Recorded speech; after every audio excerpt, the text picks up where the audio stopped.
بسم اللہ الرحمن الرحیم۔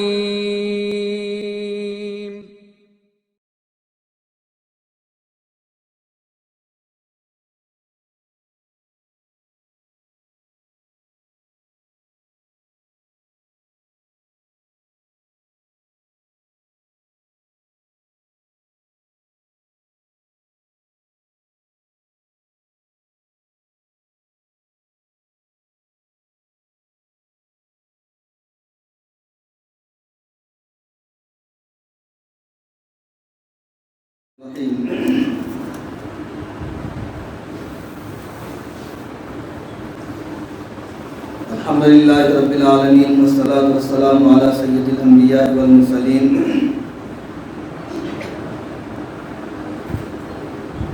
وعلی آلہ واصحابہ اجمعین الی یوم الدین۔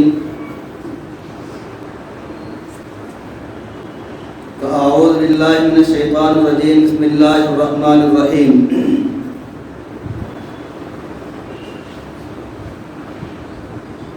إن يمسسكم قرح فقد مس القوم قرح مثله وتلك الأيام نداولها بين الناس وليعلم الله الذين آمنوا ويتخذ منكم شهداء والله لا يحب الظالمين۔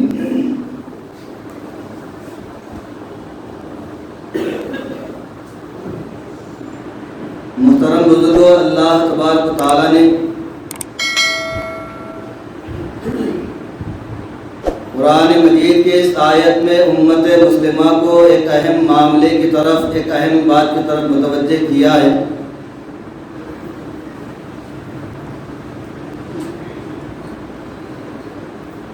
اور یہ فرمایا گیا کہ ان یمسسکم قرح، اگر تمہارے ساتھ کوئی برائی کے معاملات دنیا کے اندر پیش آ رہے ہیں یا تم کو کوئی زخ پہنچتی ہوئی نظر آ رہی ہے، فقط مس القوم قرح مثلہ، تم سے پہلے جو دنیا میں قومیں آئیں اللہ نے ان کے ساتھ بھی یہ معاملہ کیا، ان کو بھی زخ پہنچائی گئی، ان کے ساتھ بھی اذیتوں کا معاملہ کیا گیا، اور اللہ نے فرمایا وَتِلْكَ الْأَيَّامُ نُدَاوِلُهَا بَيْنَ النَّاسِ، اور حالات کا یہ الٹ پھیر دنیا کے اندر چلتا رہتا ہے۔ وَلِيَعْلَمَ اللَّهُ الَّذِينَ آمَنُوا، اور ایمان والوں کو یہ بات ذہن میں رکھ لینا چاہیے، یاد رکھنا چاہیے، اور ہمیشہ یہ بات سوچ کر چلنا چاہیے کہ وہ حق کے ساتھ رہیں گے، حق کا ساتھ دیں گے، اور حق کے علمبردار بن کر ہی دنیا کے اندر زندگی گزاریں گے،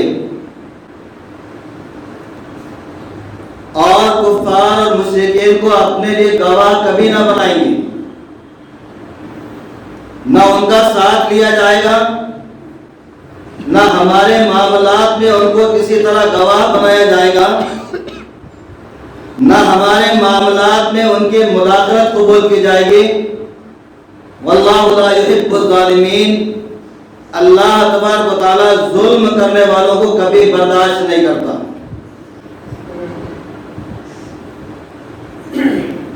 قرآن مجید کے اس آیت کے پس منظر میں اگر ہم دنیا کے حالات کا جائزہ لیتے ہیں تو قرآن کی تاریخ ہمارے سامنے موجود ہے کہ اللہ تبارک و تعالیٰ نے جس زمانے کے اندر بھی نبیوں کو دنیا میں مبعوث فرمایا، یا اللہ تبارک و تعالیٰ کے وہ نیک بندے جو اللہ کے دین کے علم بردار تھے، اللہ کے وہ نیک بندے جو اللہ کے دین کو اللہ کے بندوں تک پہنچانے کے لیے ہر وقت مصروف رہا کرتے تھے، دنیا والوں نے کبھی ان کے ساتھ کوئی اچھا معاملہ نہیں کیا، چاہے وہ انبیاء کی تاریخ ہو یا وہ حق کے علمبردار قوموں کی تاریخ ہو۔ آپ پورا قرآن مجید کا جائزہ لے لیجئے، آپ کو بخوبی اندازہ ہوگا کہ اللہ تبارک و تعالیٰ کے نبیوں کے ساتھ ان کے قوموں نے کبھی اچھا معاملہ نہیں کیا۔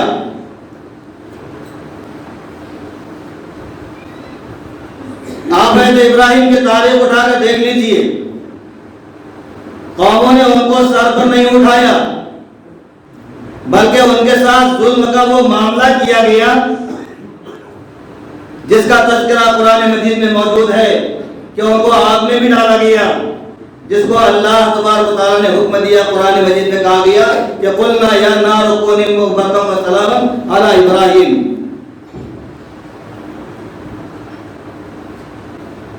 حضرت نوح علیہ السلام کی قوم کی تاریخ اٹھا کر دیکھیے، حضرت نوح علیہ السلام کی قوم نے آپ کے ساتھ کوئی اچھا معاملہ نہیں کیا۔ قوم ہود کی تاریخ اٹھائیے، حضرت یوسف علیہ السلام کا تذکرہ ہمارے سامنے قرآن مجید میں موجود ہے۔ حضرت موسیٰ علیہ السلام کی تاریخ بھی ہمارے سامنے، اور نبی کریم صلی اللہ علیہ وسلم کی پوری زندگی ہمارے سامنے موجود ہے۔ آپ کے ساتھ کوئی اچھا معاملہ قوموں نے کبھی نہیں کیا، لیکن یہ بھی تاریخ ہمارے سامنے کہ حق کے علمبردار اور اللہ کے دین کے وفادار اور اللہ کے وہ نیک بندے جو اللہ کے دین کے تبلیغ کو دنیا میں انجام دینا چاہتے تھے، یا وہ اللہ کے نیک بندے جو اللہ کے دین کی تبلیغ کے لیے دنیا کے اندر پھیل گئے تھے، اللہ تبارک و تعالیٰ نے ان کو کبھی ناکام نہیں کیا۔ نبی کریم صلی اللہ علیہ وسلم کے ساتھ مکہ میں جو کچھ ہوا، اور ایک دن کا واقعہ نہیں، 13 سال تک آپ کے ساتھ ہوا۔ آپ گوشہ تنہائی ملا کر نہیں بیٹھے، آپ نے اپنے آپ کو قوم سے الگ نہیں کیا، آپ جو گھبرا کر جو ہے تو خوف زدہ ہو کر ایک کنارے جا کر نہیں بیٹھے، بلکہ آپ اپنے مشن کے اوپر کامیاب جو گامزن رہے، اور اللہ کے دین کی تبلیغ اور یا اللہ کا وہ حکم جس کے اوپر جو قرآن میں کہا گیا کہ یا ایھا المدثر قم فانذر وربک فکبر وثیابک فطہر، اللہ نے نبی کو حکم دیا یا ایھا المدثر قم فانذر، کیا ہے مکمل کے ہونے والے کھڑے ہو جاؤ، اور قم فانذر، اور لوگوں کو ڈراؤ۔ اللہ کے نبی صلی اللہ علیہ وسلم نے دنیا والوں کے سامنے اپنا پیغام پیش کیا، لوگوں کو بتایا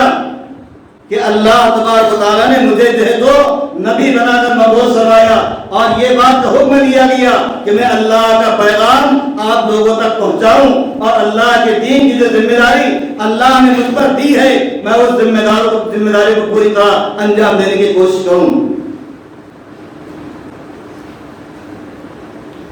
محترم بزرگان دوستو، آپ نبی کریم صلی اللہ علیہ وسلم کے بعد کی تاریخ کو اٹھا کر دیکھیے،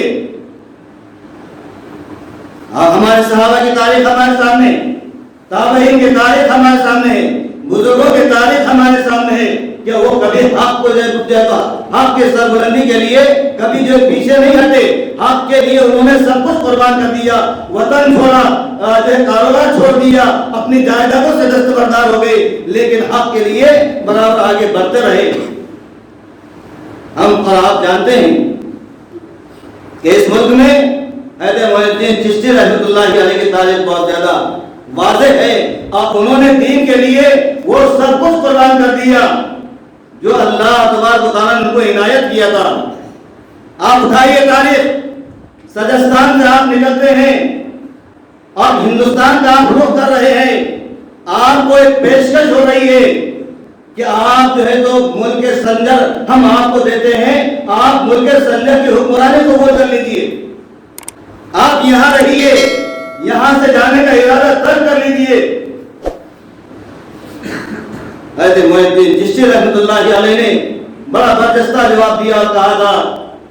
کہ زاگہ کی یافتم خبرت ملک نیم شب من ملک نیم روز بیت جولنی قلم،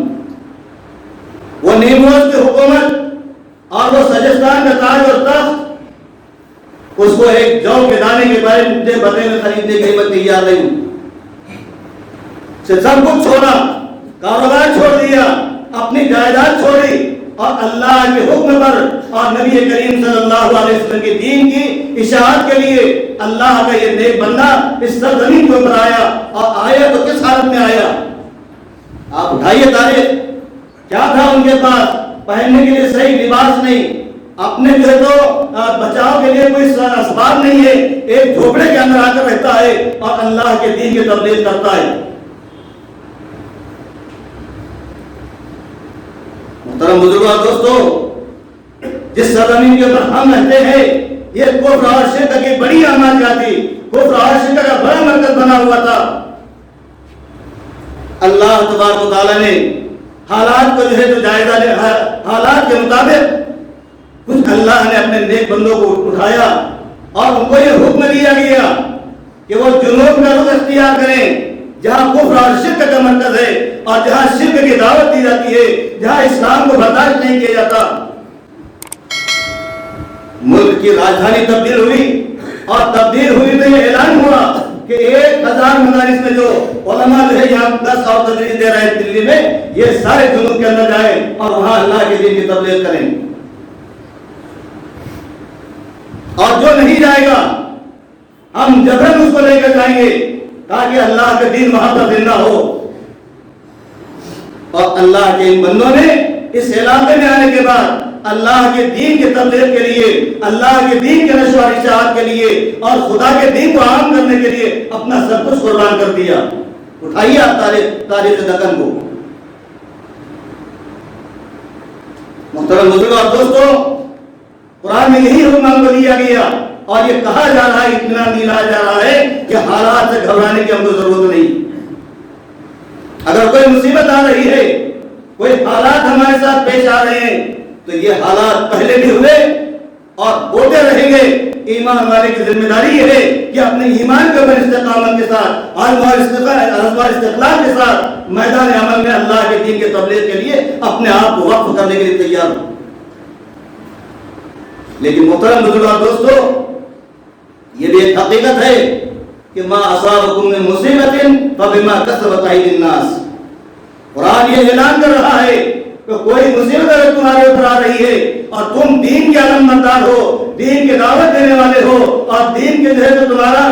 جو ہے تو یہ اندیا اور تمہارا یہ دعویٰ ہے کہ ہم اللہ کے دین کے جو ہے تو علمبردار ہے, ہم مسلمان ہیں, حضور کے امتی ہے, تو تمہارے اوپر کوئی مصیبت نہیں آنا چاہیے. اور اگر آ رہی ہے تو قرآن کہہ رہا ہے کہ ما اصابکم من مصیبت فبما کسبت ایدی الناس. جو مصیبت تمہارے اوپر آ رہی ہے یہ تمہارا اپنا کیا کرایا ہے, تم نے چھوڑا, تم نے جو ہے ترک کر دیا, تم نے اپنے مشن کو جو ہے تو دوسروں کے حوالے کر دیا, تم نے اپنے تشخص کو مٹایا, تم نے اپنے تہذیب اور تمدن کو چھوڑ دیا, تم نے حضور اکرم صلی اللہ علیہ وسلم کا وہ مشن جو تم کو دیا گیا تھا وہ ہم نے چھوڑ دیا. ہم اغیار کے جو ہے تو قدموں کے اندر جا کر گرے, ہم نے ان کے تہذیب کو اختیار کر لیا, ان کا کلچر ہم نے اختیار کر لیا. نہ ہماری شادی بھی اسلامی ہے, نہ ہمارے معاملات اسلامی ہے, نہ ہماری تہذیب اسلامی ہے, نہ ہمارا لباس اسلامی ہے. محترم بزرگوں اور دوستو, جب یہ معاملہ ہوگا اللہ تبارک و تعالیٰ دوسرے قوموں کے حوالے کر دے گا. اور آج ہم چلاتے ہیں, ہم یہ شکایت کرتے ہیں کہ آج دنیا میں کوئی مسلمانوں کا پرسان حال نہیں. آپ تعلیم اٹھائیے, کفر اور شرک کے ماحول میں, پہاڑیوں کے دامن میں, جنگلات کے علاقوں میں ہمارے بزرگوں نے جا کے بسیرا کیا ہے, کوئی ان کا پرسان حال نہیں. اکیلے تنہا اللہ کے دین کی دعوت کے لیے پہنچے تھے. کفر اور شرک ان کے قدموں میں آ کر گرا اور لوگوں نے ان کی بات کو قبول کیا, دین کو اختیار کیا. اسلام کی سربلندی وہاں سے ہوئی, ہم سے کیوں نہیں ہو رہی ہے جبکہ ہر خطے میں آج ہم موجود ہیں. کوئی مقام ایسا ہے دنیا کا نہیں ہے کہ جہاں پر مسلمان موجود نہ ہو, لیکن اس کے باوجود اسلام ذلیل ہے, مسلمان ذلت کے لیے شکار ہے, مسائل کے لیے شکار ہے اور حالات کے اندر پریشان ہو رہے ہیں. محترم بزرگوں اور دوستو, ہم نماز پڑھتے ہیں, خطبے کے وقت ہم آتے ہیں, فجر کی نماز میں ہماری مسجد خالی، نماز دیگر نمازوں میں ہماری حالت کچھ اور ہے، اور اسلام کے اصولوں کو تو ہم نے دھجیاں اڑا دی۔ آج یہ بات بڑے اصول کے ساتھ کہی جا سکتی ہے کہ اس قوم کا نوجوان، اس قوم کا بزرگ اور اس قوم کے خواتین سب اسلام کے جو ہے تو نام تو لیوا ہے، لیکن اسلام کے اوپر عمل کرنے کے لیے ہم خود تیار نہیں۔ ہم نے حویات کی نقالی کی، ہم حویات اور کفار اور مشرکین کے پیچھے بھاگنے لگے، اور نبی کریم صلی اللہ علیہ وسلم نے اسی کے بارے میں کہا من تشبہ قوم بقوم فہو منہم، جس قوم کی شبہات اختیار کرو گے اور جس قوم کے پیچھے آپ دوڑو گے، اللہ قیامت میں انہی کے ساتھ تمہارا حشر کرے گا۔ اور فرمایا المرء مع من یخالف، المرء علی دین خلیلہ فلینظر من یخالف، انسان اپنے دوست کے مذہب پر ہوتا ہے تو وہ غور کرے کہ وہ کس سے دوستی کر رہا ہے۔ ہمارے بالوں کی حالت کچھ اور، ہمارے لباس کی حالت کچھ اور، ہماری نمازوں کا معاملہ کچھ اور، ہم سود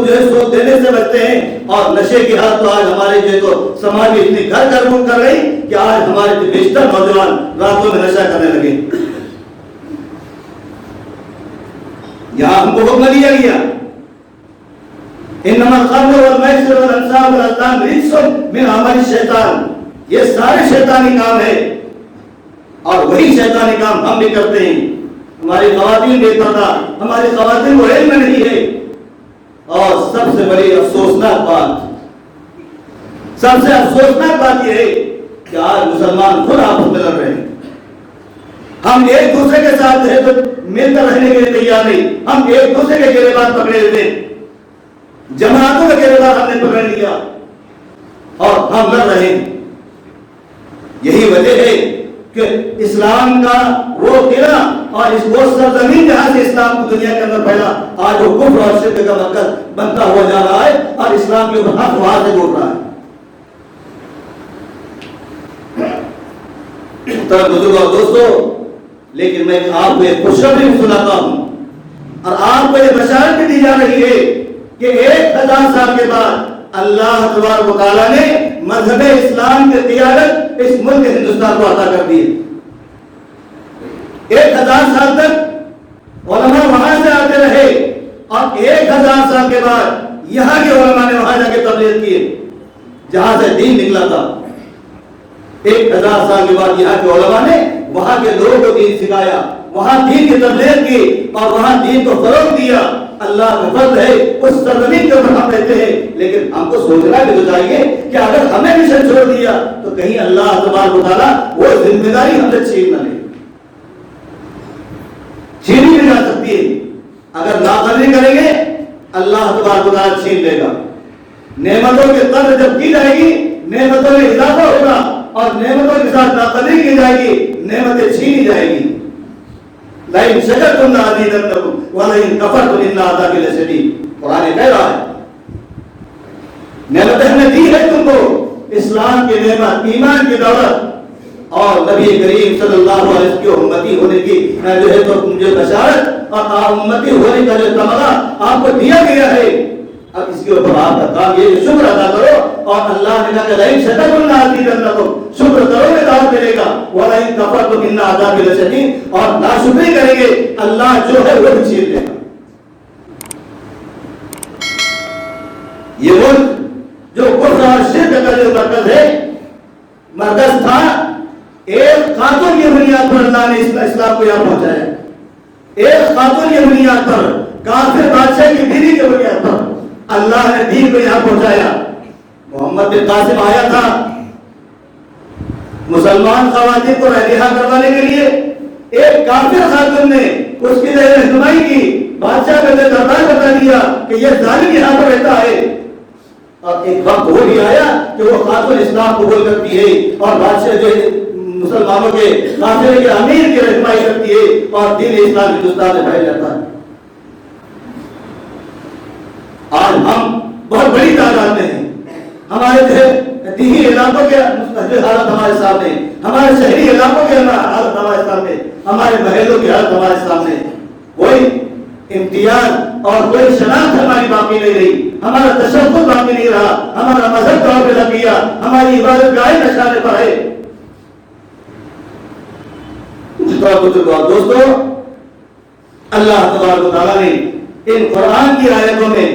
اور قرآن کی اس آیت کے ساتھ طور پہ اعلان کیا اور ہم کو آگاہ کر دیا گیا کہ ہماری ذمہ داری یہ ہے کہ ہم مصائب سے نہ گھبرائے، حالات سے نہ گھبرائے، بلکہ اللہ کے دین کے لیے اللہ کا نام لے کر اور اللہ کے نام کے ساتھ آگے بڑھے۔ اللہ یقیناً ہم کو کامیابی عطا کرے گا۔ اور وہ وقت آئے گا جس کے بارے میں اللہ کے نبی صلی اللہ علیہ وسلم نے فرمایا کہ ان اللہ ذوانی الارض فرائت مشارقها ومغاربها، اللہ نے پوری دنیا کو لپیٹ کے میرے سامنے رکھا، میں نے اس کے مشرقوں کو بھی دیکھا، اس کے مغربوں کو بھی دیکھ لیا، اور میں نے یہ دیکھ لیا کہ اللہ تبارک و تعالیٰ کا دین ہر کچے پکے مقام میں داخل ہو چکا ہے۔ یہ نبی کریم صلی اللہ علیہ وسلم کی بشارت، فرمایا کہ ان اللہ ذوانی الارض، پوری زمین لپیٹ کر اللہ نے میرے سامنے کر دی۔ میں نے اس کے مشرقوں کو بھی دیکھا اور اس کے مغرب کو بھی دیکھا، اس کا شمال اور جنوب بھی میرے سامنے آیا، اور سب دیکھنے کے بعد یہ اندازہ مجھے لگ گیا کہ ایک وقت آئے گا کہ کچے اور پکے مکان میں اللہ کے دین کی آواز گونجے گی، لا الہ الا اللہ کی صدائی گونجے گی۔ محترم بزرگوں اور دوستو، لیکن اس کے لیے آپ کو جدوجہد، آپ کو کوشش، آپ کو محنت کرنا پڑے گی، بغیر محنت کے کچھ نہیں ملے گا۔ ہم یہ سمجھتے ہیں کہ بدر کے میدان میں اللہ نے فرشتوں کو بھیجا، کعبے کی حفاظت کے لیے اللہ نے ابراہیم کو روانہ کر دیا، اور جو ہے بیت المقدس کی حفاظت کے لیے اللہ نے صلاح الدین ایوبی کو روانہ کر دیا۔ اب کوئی صلاح الدین ایوبی پیدا نہیں ہوگا، ہم سب صلاح الدین ایوبی اور ہم سب اللہ کے سپاہی اور جند اللہ بن کر میدان میں آئے، اور حق کے بلندی کے لیے، ظلم کو مٹانے کے لیے، حق کے فروغ کے لیے، اور نبی کی شریعت کو عام کرنے کے لیے، حضور کے نام کو دنیا کے اندر عام کرنے کے لیے اگر میدان میں ہم آتے ہیں تو دنیا کی طاقتیں ہمارے سامنے کچھ نہیں ہوگی۔ ہم نے قیصر اور کسریٰ کے جو تاج کو اپنے قدموں کے اندر روندا دیا ہے، ہم نے تمام سمندروں کو اپنے قدموں کے اندر روندا، ساحلوں کو روندا، پہاڑوں کو رون دیا، اور دنیا کے اندر ہم آگے بڑھے، اللہ کی طرف سے کامیابی آئی، اور اللہ تبارک و تعالیٰ نے کامیاب اور بامراد کیا ہے ہمارے۔ کوئی نئی بات نہیں ہے، مثالیں ہمارے سامنے ہے، تاریخ ہمارے سامنے۔ اور ایک بات اور یاد رکھیے کہ بہت سارے لوگ اسٹوری اور ہسٹری کے اندر جو فرق نہیں کرتے۔ اسٹوری بنائی جاتی ہے، ہسٹری بنائی نہیں جاتی، مطلب کہ ریئل جو کچھ ہوتا ہے وہ بتایا۔ حضور پیدا ہوئی یہ حقیقت ہے، حضور کو نبوت ملی یہ حقیقت ہے، حضرت آدم آئے یہ حقیقت ہے، حضرت نوح علیہ السلام دنیا میں آئے یہ حقیقت ہے۔ دنیا کے اور قوموں کے پاس بھی تاریخ ہے، لیکن وہ تاریخ نہیں ہے بلکہ وہ کہانی ہے۔ لیکن ہم کو اللہ نے حقیقت دی ہے، اور ہم حقیقت کے علمبردار ہیں، حق ہمارے پاس ہے، حق کے علمبردار ہم ہیں، حق کو فروغ دینا ہماری ذمہ داری،